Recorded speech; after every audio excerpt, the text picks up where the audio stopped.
Dear participants, the use of electronic social media by judges and judicial employees is a very complex issue.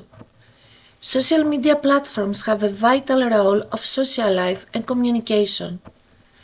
Over the last 15 years, there is an unprecedented use of the social networks, forums and blogs, which one way or another came to replace the way people choose to communicate, share information, point of views, and express themselves.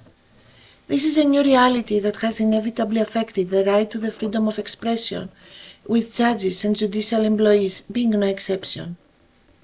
The digital life of a judge or of any other representative of the court may create certain problems and may have an impact on society's perception of the judiciary. It is generally accepted that judges should not be isolated from society. In fact, they should be interested in creating an environment of open justice.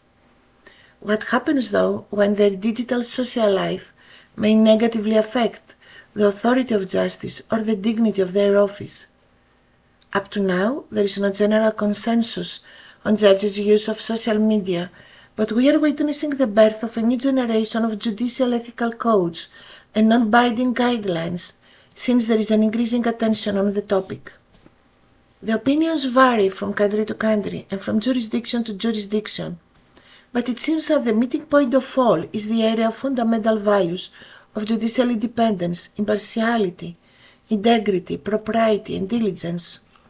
Also, the perception of impartiality and independence should be estimated by the standards of a reasonable observer.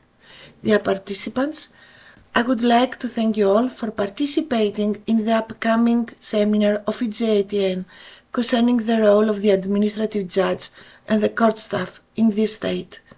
And I would like to welcome you all to the premises of the Greek School of Judiciary in Thessaloniki.